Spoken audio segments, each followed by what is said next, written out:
네, 어떻게 영화는 재밌게 잘 보셨나요? 네, 지금 이 시간 판문점 에어컨 이태훈 감독님 모시고 한 20분에서 30분 정도 관객과의 대화 진행하도록 하겠습니다. 감독님 앞으로 나와주시면 감사하겠습니다.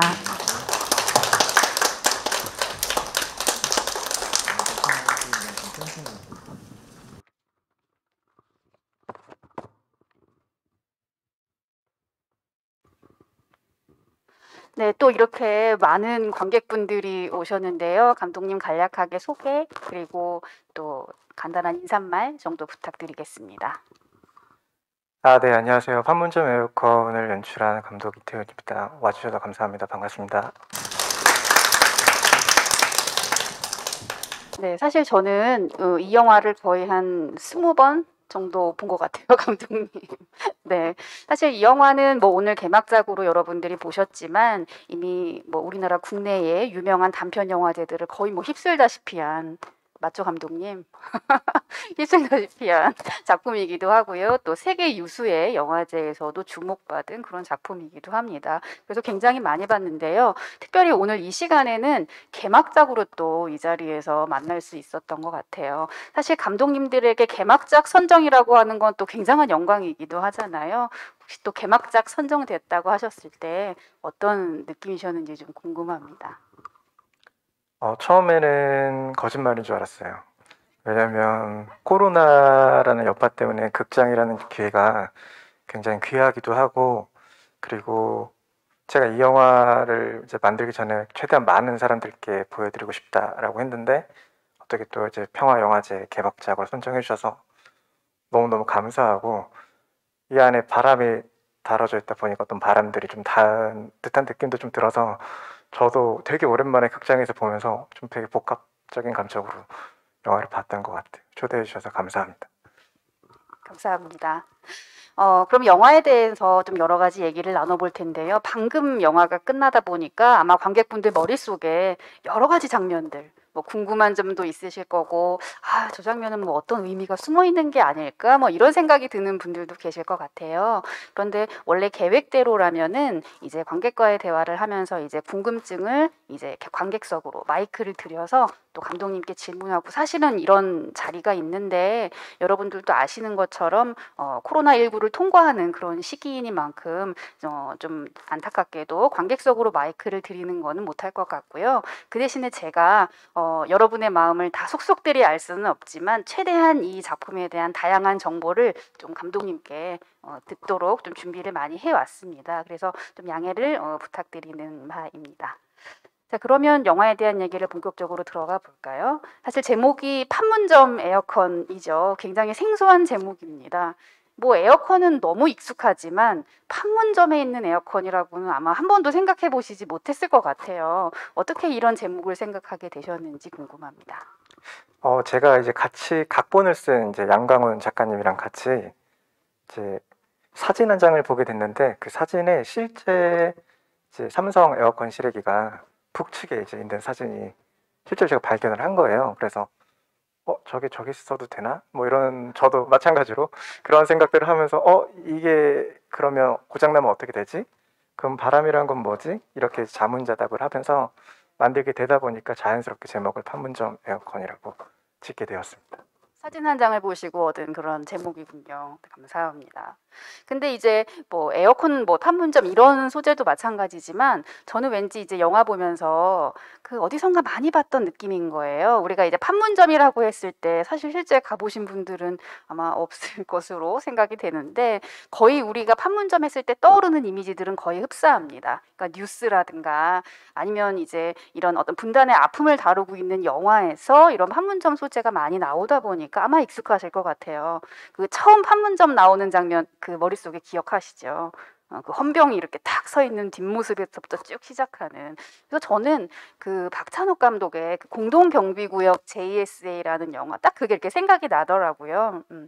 그래서 실제로 이제 굉장히 익숙한 느낌의 장소인데 아까는 이제 사진을 통해서 어떤 그걸로 아이디어를 생각하셨다고 했지만 또 이 엄청난 그 어떻게 보면 세트장으로 제가 알고 있는데 요걸 구현하시기에는 또 고민을 많이 하셨을 것 같아요. 왜냐하면 어설프게 만들었다는 전 국민들이 다 알고 있는 장소이기 때문에. 그래서 요런 디테일들에 대한 어떤 세팅 이런 건 어떻게 하셨는지도 좀 질문 드리고 싶습니다. 실제로 촬영한 장소는 이제 남양주 종합촬영소 판문점 세트장에서 촬영을 했고요. 말씀해 주신 것처럼 공동경비구역 JSA 때 박찬욱 감독님 작품을 비롯한 관계자분들이 만들고 나서 세트장을 남겨주셔가지고 촬영을 할 수 있게 되었는데, 이게 아무래도 이제 외부에 오픈되어 있는 세트장이다 보니까 비를 그대로 견뎌서 거의 한 19년 만에 제가 촬영을 하게 된 건데, 안에 뭐 곰팡이도 쓸고 사실 내부를 찍은 경우는 없다고 제가 들었어요. 그 안에서 외부만 찍었었는데 제가 미술 감독님이랑 세트팀 분들이랑 같이 해가지고 다 도색 다 해주시고 다 가벽도 치고 해가지고 이제 세트장을 말끔하게 만들어 놓고, 풀들이 많이 자랐던 제초 작업도 하고, 계단도 막 금강건을 이제 나중에 CG로 계단 금강건 가리기도 하면서 판문점 세트장을 저희가 알고 있는 판문점에 최대한 근사치에 가깝도록 저희가 그렇게 만들게 됐습니다. 그래서 그 오래된 시간이 더 묻어나면서 더 자연스러운 느낌이 나지 않나 이런 생각이 또 드네요. 네. 또 다양한 질문들을 제가 준비를 했는데요. 사실 감독님 궁금한 게 이 영화 보고서는 관객분들 중에서 진짜 판문점에서 찍은 줄 아는 분들이 계시지 않을까 싶어요. 네, 있었어요. 네. 저 판문점 가봤다고. 그래서 저는 못 가봤는데, 그래가지고 제가 부러워하는 경우도 있었고. 네, 실제로 판문점으로 착각해 주셔가지고 제가 이제 미술 감독님께 굉장히 뿌듯함을 전달을 잘 해드리고 있습니다. 네. 감사합니다. 또 다양한 질문들을 드려보도록 하겠습니다. 약간은 어려운 질문일 수도 있는데요. 이거는 철저하게 제가 좀 궁금해가지고 드리고 싶은 질문이에요. 저는 이 영화가 상당히 그 디테일한 은유들로 가득 차 있는 영화라는 생각이 들었습니다. 가장 대표적인 게 이 영화에서의 어떤 안과 밖이라고 하는 설정이라고 할까요? 판문점이라고 하는 곳 내부와 그 외부. 그러니까 내부에서는 뭔가 안전할 수 있지만 한 발짝 밖으로 나갔을 때 바로 위험이 도사린다라고 생각하는 그런 안과 밖의 경계 이런 것들이 인상적이었는데요. 또 안에 있는 거는 에어컨이고 밖에 있는 거는 실외기잖아요. 우리가 항상 실외기에 대한 생각은 잘 안 하고 있는데 사실은 에어컨은 실외기가 같이 있어야지만 작동을 하는 거잖아요. 근데 그것이 분리돼 있음으로써 사실은 이런 해프닝이 일어났던 것 같은 생각이 드는 거예요. 그래서 결국에는 원래 하나이지만 이것이 어떤 분리된 것을 통해서 이런 비극이 일어나는 어떤 그 메시지들이 들어있지 않을까라는 생각이 들었어요. 조금 딥한 질문이기도 하지만 혹시 이제 그런 것을 대한민국의 현재 상황과 좀 엮어서 고민을 하신 건 아닐까? 이런 질문도 좀 드리고 싶습니다. 사실 이제 그렇게 봐주시면 감사하고요. 네. 제 의도는 그게 아니라 사진이 먼저였기 때문에, 사진이 이미 에어컨 실외기가 왜 밖에 있을까부터 출발을 했기 때문에 제가 어떤 의도로 안과 밖을 가르진 않았고, 오히려 밖에 나왔던 상황, 그럼 저거를 어떻게 누가 고칠 수 있는지 이런 것들을 실제 자료조사 같은 걸 해보면서 접근을 하다 보니까 자연스럽게 그런 어떤 느낌들까지, 그런 의미들까지 생각하실 수 있는 게 아닐까 싶습니다. 이야기적으로도 그렇지만 또 저는 뭔가 이렇게 계속 영화적으로 보려고 하는 그런 나름의 직업병이라고 해야 할까요? 그런 것 때문인지 더 좀 그 안과 밖이라고 하는 것이 더 좀 예민하게 다가왔던 것 같습니다. 그러면 좀 비슷한 질문이기도 한데요. 극 중에서 보면은 그 에어컨을 설치한 게 우리나라가 아니고 유엔이라고 얘기를 하잖아요. 유엔이 다 버려놓은 일을 마치 우리가 다 책임지는 것 같은 그런 대사들이 등장해요. 사실 이것도 어떻게 보면은 우리 내부의, 우리나라만의 문제라기보다는 우리나라의 오히려 외부에서 외압을 통해서 이런 해프닝이 벌어진 것 같은 또 이런 것들도 해석이 가능하단 말이죠. 혹시 이것도 좀 대답해 주실 수 있을까요? 물론 저만의 생각일 수도 있습니다. 제가 이 작품을 위해서 이제 에어컨 기사님도 인터뷰를 하고 뭐부터 뜯는지 뭐 이런 것들까지 다 이제 조사를 하게 됐어요. 그리고 판문점에 있는 저 에어컨이 언제부터 저 S사 실외기가 되었을까 이런 것도 봤을 때 90년대 초반부터 에어컨이 국내 제품이 된 거고요. 그 전까지는 미국 제품이라고 제가 알고 있고, 그리고 저희가 보는 지금 T2 저 평화회담 하는 회의실 같은 경우에는 파란 색깔로 되어 있지만 그 옆에도 파란색 동이 두 개가 더 있고 그 옆에도 은색깔 동이 더 있습니다. 근데 이제 은색 동은 북한에서 관리하고 파란색 동은 남측에서 관리하는 동이었는데 은색은 이제 폐쇄를 한 지가 좀 됐고요. 그러다 보니까 자연스럽게 남한이 관리를 하게 됐다고 보시면 될 것 같습니다. 또 굉장히 새로운 사실을 또 알게 됐네요. 네, 감사합니다. 또 계속해서 질문도 드리도록 하겠습니다. 또 저는 이게 되게 그 우화 같은 지점이 많다라는 생각도 들었습니다. 단편 영화지만 마치 뭔가 이렇게 동화책에서 보는 한바탕 어떤 그 에피소드를 보는 것 같은 기분이라고 해야 될까요? 뭐 예를 들면 극 중에서 웃음을 자아내게 하는 부분들이 많죠. 그 펜의 겉에서 보면은 메이드 인 USA라고 써 있지만 사실 이렇게만 들춰봐도 메이드 인 차이나라고 돼 있는 부분에서 어떻게 보면은 조금 유머러스한 코드들이 등장하고 있거든요.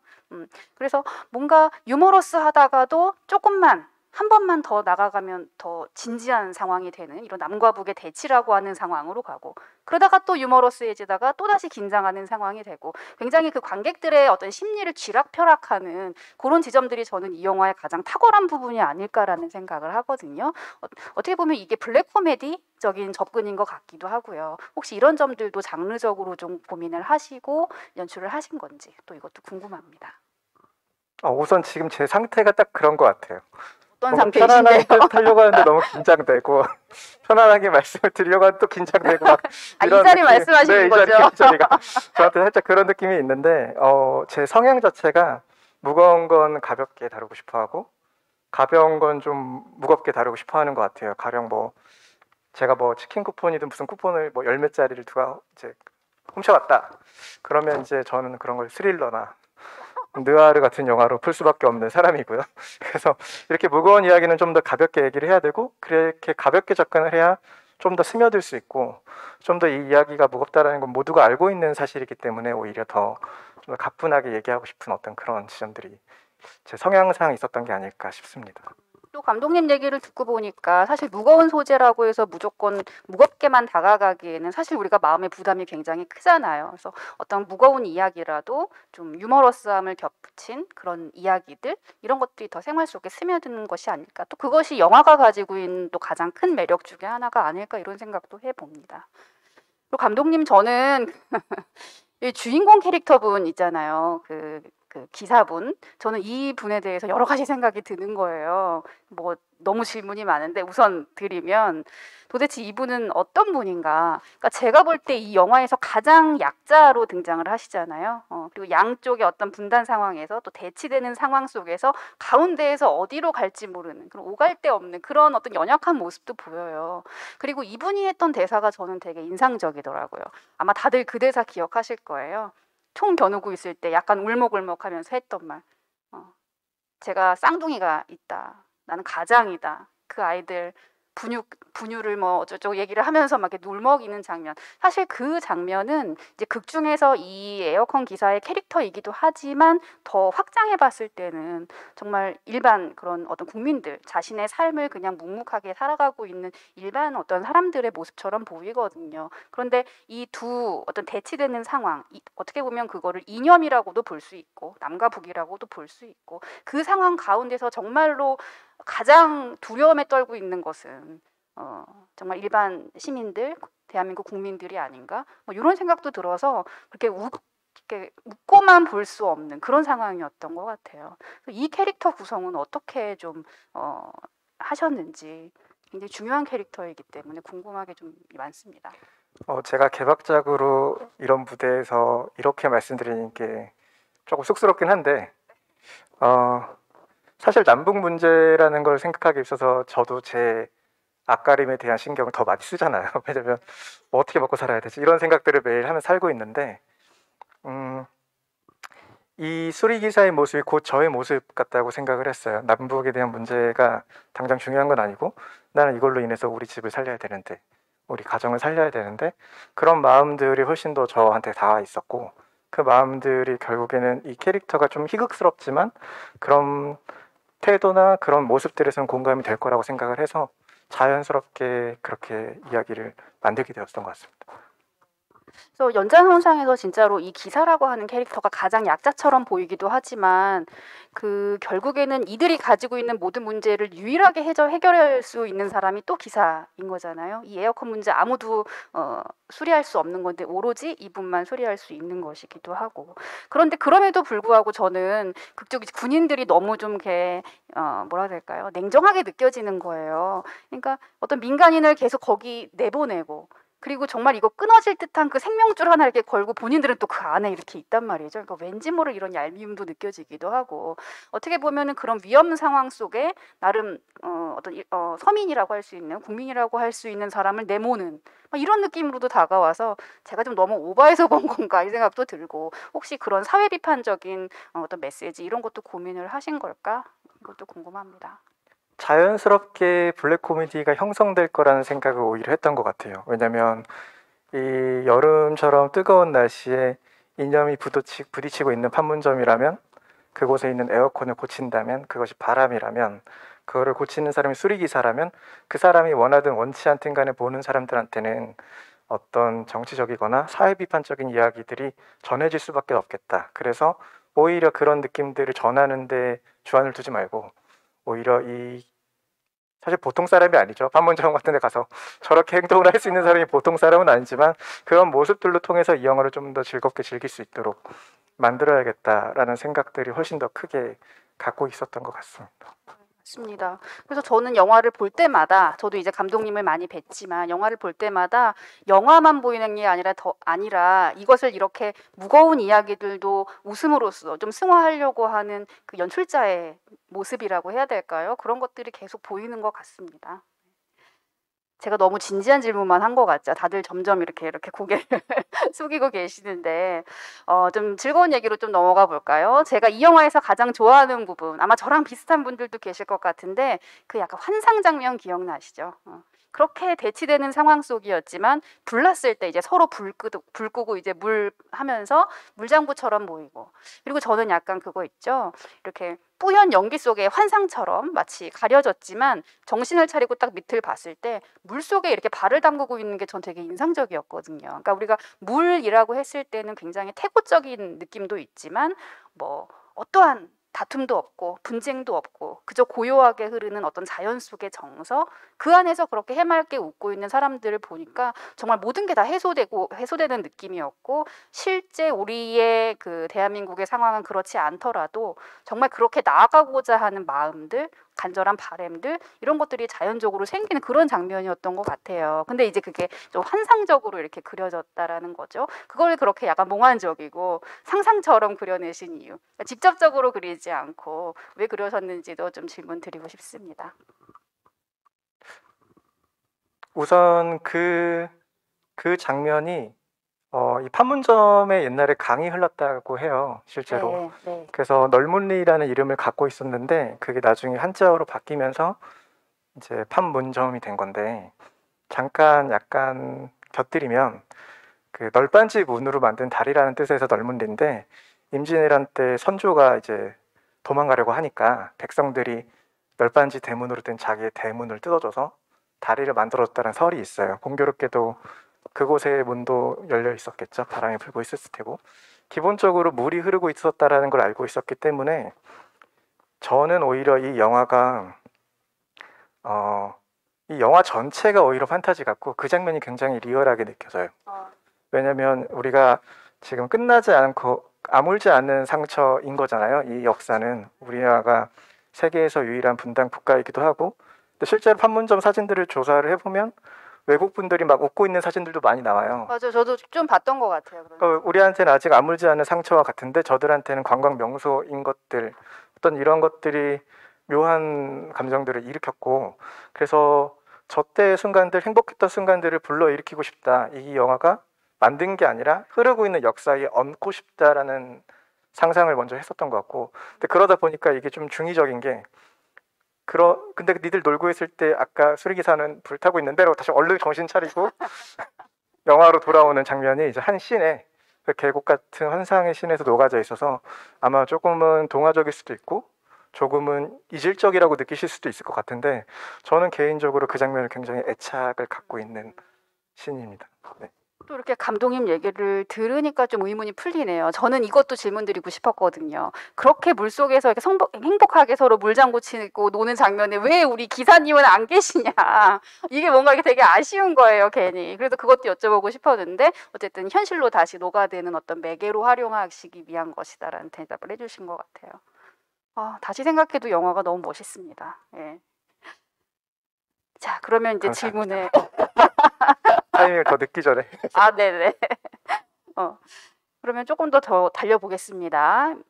이제 영화의 엔딩에 대한 질문으로 넘어가도록 할게요. 그 가장 의미 있는 장면인 것 같은데요. 마지막에 이제 그 에어컨을 통째로 바꾸죠. 고치는 것은 더 이상 포기하고 통째로 바꾸게 되면서 이제 기사가 양옆을 봤을 때 양쪽 문이 열려 있고, 예, 바람이 이렇게 통과하는 장면, 그러니까 굉장히 은유적인 장면처럼 보입니다. 그러니까 이렇게 이쪽 문으로 보건 이쪽 문으로 보건 사실 별로 다른 곳이 아니거든요. 다 똑같잖아요. 똑같은데 도대체 누가 어떤 경계를 통해서 서로 다른 곳이라고 그곳을 얘기를 하는가, 이런 좀 이렇게 가슴 아픔 이런 것도 느꼈던 장면이고, 근데 그 안에 또 서늘한 바람이 샥 이렇게 통과하는 장면이 등장하거든요. 엔딩에 대한 얘기도 관객분들께 좀 소개해 주시죠. 우선 어떤 의미적인 이야기보다 실제 촬영 때 말씀을 드리면 저 커튼이 굉장히 무겁습니다. 바람에 쉽게 흔들리지 않는 커튼이에요. 그래서 안마 굉장히 커튼 무거워서, 같은데요, 무거운 커튼. 그래서 이제 강풍기를 막 엄청 쐬면서 겨우겨우 힘을 내서 저렇게 살랑살랑하게 만든 건데, 기본적으로 에어컨을 쐰다라는 것은 저희가 문을 닫아야만 시원함을 느낄 수 있는 바람인 거고, 자연 바람 같은 경우에는 문을 열어놔도 부는 게 바람이라서 이 이야기가 결국에는 바람에 대한 이야기가 아니라 저는 문에 대한 이야기라고 상상을 하게 되었고, 그렇게 되면 그 문은 뭘까 이런 생각들도 하게 되면서 이거는 어떤 제 개인적인 성향과 태도가 아무래도 반영이 되는 것 같은데, 이제 제 가족이나 뭐 친구나 어떤 연인들한테 대할 때도 우리가 안다라고 생각할수록 더 그 사람을 모르게 되는 상황들을 많이 마주하는 것 같아요. 왜냐면 내가 이 사람을 아는데 왜 이런 행동을 했지? 라고 하면서 거기서부터 오해와 싸움이 시작되는 것 같아서 제 개인적으로는 안다라는 생각을 최대한 유보하려는 편인데, 그런 마음들이 하물며 북한이면 오죽하겠냐라는 생각을 했었어요. 그래서 그런 모습들, 그런 것에서의 시작점은 뭐 편을 가르는 게 아니라 바람이 불고 있는 그곳에 우리가 어쩔 수 없이 대치하고 있다면 적어도 문을 열어놓고 있으면 어떻을까라는 상상을 했고, 실제 저 T2의 양쪽 문이 열린 적은 제가 없는 걸로 알고 있어요. 왜냐하면 저게 군사분계선의 정확히 중간에 이제 서 있는 건물이다 보니까 북측에서 관광객들이 들어오면 남측 문을 닫아야만 하고 남측에서 들어오면 북측 문을 닫아야만 하기 때문에 양쪽 문을 열린 거는 이제 제가 영화적으로 선택을 한 거라고 보실 수 있을 것 같아요. 그러면 양쪽 문이 열린 판문점은 감독님 영화에서만 볼 수 있는 걸까요? 아니기를 바라고 있습니다. 네. 앞으로도 이런 영화가 많이 만들어졌으면 좋겠고, 또 계속 이제 바람에 대한 얘기를 하셨지만 또 바람이라는 다른 호프라는 바램이라고 얘기하는 그런 것과도 되게 좀 일맥상통하는 지점이 있는 것 같습니다. 뭔가 제가 너무 짜맞추는 것 같기도 하고요. 제가 스태프들 꼬실 때 그렇게 많이 했습니다. 그러세요? 굉장히 설득력 있는 네. 꾸심인 것 같습니다. 네. 그러면 이제 조금씩 정리를 하는 질문으로 넘어가 보겠습니다. 제가 이제 영화 내적인 얘기만 좀 나눴는데요. 사실 영화 어떻게 만들어진지도 굉장히 궁금하실 것 같고, 배우 캐스팅이라든가 다양한 영화 외적인 것도 궁금해하실 것 같아요. 혹시 감독님 영화 찍으시면서 가장 인상적인 촬영 에피소드가 있으면 한 개만 좀 얘기를 해주실 수 있을까요? 왠지 되게 다양한 일들이 벌어졌을 것 같아요. 뭐 이게 군인 분장도 그렇지만 물 맞을 때 모자가 날아가는 뭐 이런 것들도 연출하려면 말도 많았을 것 같고. 되게 주마등이 스쳐 지나가는데 우선 비가 많이 왔어요. 근데 비를 피해서 찍어서 실제로 비가 오는 날이었는데 되게 여름날 같죠. 근데 마지막 장면에서도 그렇고 영화의 절반이 사실은 비가 오고 있었습니다. 전혀 보이지 않던데요? 네, 분장과 어떤 그런 걸로 이제 막 등에 땀 묻히고 실제로 감기 걸린 친구들이 꽤 있었고, 여름이 아닌 거의 추석 전에 찍어서 좀 추운 날씨여서 그렇게 촬영을 했는데, 지금 생각했을 때 가장 기억에 남는 건 아까 계곡신에서 계곡신이 단 한 씬 한 택 딱 처음 찍자마자 바로 제가 오케이를 냈어요. 근데 아까 부중대장이라고 했던 그 남한 측 부중대장이 저한테 딱 슬그머니 오더니 감독님 큰일 났다고. 그래서 왜 그러냐고 하니까 거기가 계곡물에 들어가기 때문에 신발을 군화를 안 신고 제가 슬리퍼를 신겼는데 순간적으로 물장구를 치려고 하는 순간 슬리퍼가 올라왔대요. 그래서 슬리퍼를 잡았다가 놨다가 막 손을 했다가 해가지고 이것 때문에 안절부절 못해서 어떡하냐 다시 한번 찍어야 되지 않냐 그랬는데 제가 그때 만약에 그걸 슬리퍼라는 걸 알아맞히시는 분이 계시면 우리 영화 망한 거다. 그리고 보통 계곡에 그런 슬리퍼 하나씩은 있다. 그래서 이제 배우분을 안심시키고 바로 다음 장면으로 찍었던 게 생각이 납니다. 아니 그러면 감독님 여기서 지금 슬리퍼가 등장한다는 얘기이신 거죠? 네네 등장했었습니다. 네. 혹시 관객분들 중에서 나는 슬리퍼를 봤다 이런 분 계신가요? 감독님 뭐 이렇게 선물 거르셔야 되는 거 아닙니까? 제가 한번 봤는데 정말 봤어요. 안 보이는 거죠? 보입니까? 저는 보이죠. 네, 아 저는 그렇구나. 보입니다. 네. 왠지 이거 폐막 때 한 번 더 보고 싶은 느낌이 네. 드네요. 그래서 감독님이 뭔가 SNS에다가 선물 하나 거세요. 삼선 슬리퍼를 제가 한번 감사합니다. 이거 뭐지 관계자분 한번 체크를 해두십시오. 포장을 좀 예쁘게. 네네. 저 진짜 이 영화를 많이 봤거든요. 아까도 말씀드렸잖아요. 한 20번은 봤다고 했는데 지금 되게 처음 듣는 얘기여서 저 약간 동공지진과 함께 굉장히 당황해하고 있습니다. 그 장면에서 이제 뭐 남한군이나 그 일부러 밖에서 연습을 많이 하거든요. 물장구를 쳐야 되니까. 근데 그게 뭐 이제 헬멧 같은 것도 이걸로 바가지를 써라. 뭐 이런 얘기도 했었는데 그것도 바가지를 날려가지고 헬멧을 날려가지고 그냥 아수라장이 된 거예요 그 순간. 근데 그게 너무 자연스럽다. 그 슬리퍼가 떠오르던 헬멧이 날아가던 그 물장구가 어설프던 간에 그게 낫다 해서 이제 딱 한 번에 찍고 오케이를 한 적이 있습니다. 네, 여러분 영화는 사기입니다. 너무 재밌는 에피소드입니다. 네, 혹시 또 다른 에피소드 재밌는 거 있으실까요? 왠지 이거 들으니까 더 재밌는 것도 있지 않을까 싶네요. 주변에 에피소드라기보다는 네. 재밌는 게 이제 군복을 입으면 이제 약간 자연스럽게 편이 갈려요. 어떻게? 자연스럽게 편이 갈리기도 하고 그리고 주변에서 그렇게 저희 세트장에서 구경하러 오신 분들이 많았어요.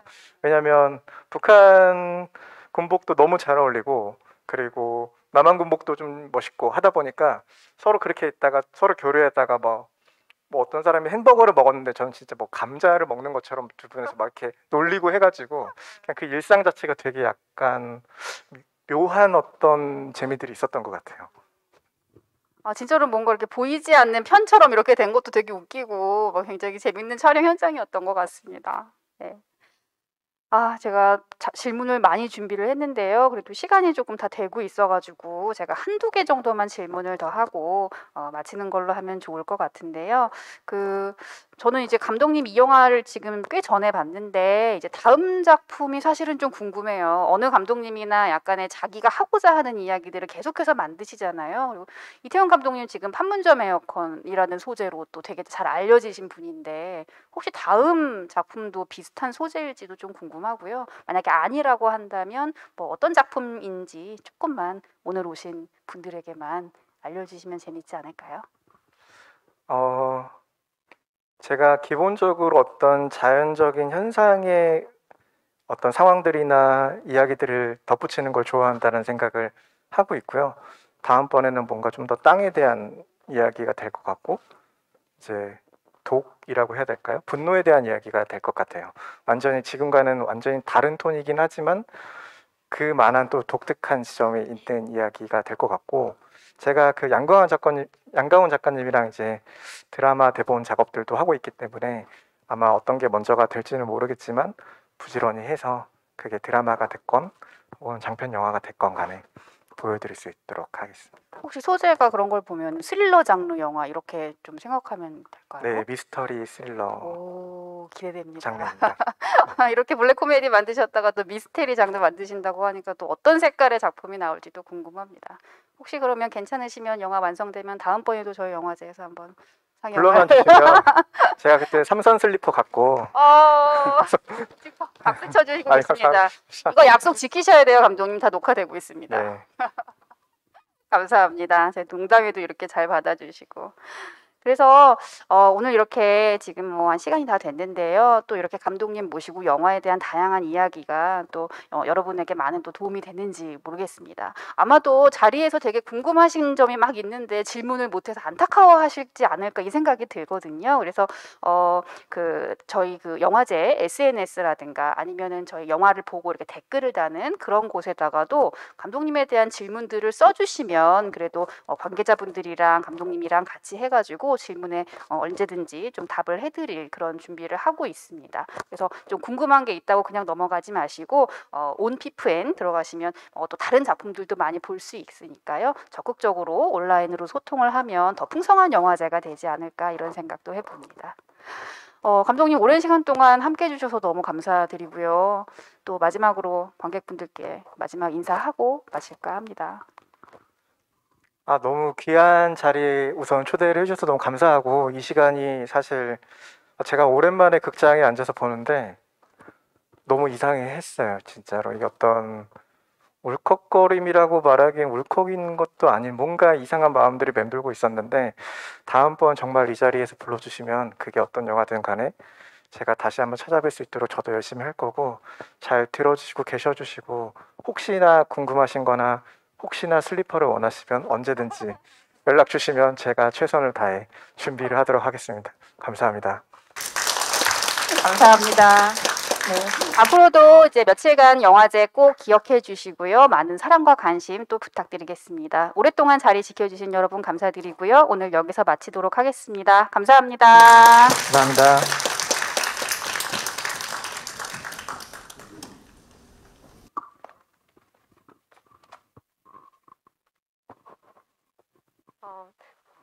저는 영화제를 준비하면서 이 영화를 2번을 봤었거든요. 근데 이제 큰 화면으로 보니까 또 감동이 새로운 게 있어가지고 감동적으로 영화를 봤는데, 다음번에 온피프엔을 통해서 이 영화를 볼 때는 슬리퍼만 찾고 있지 않을까 이런 생각이 언뜻 들었습니다.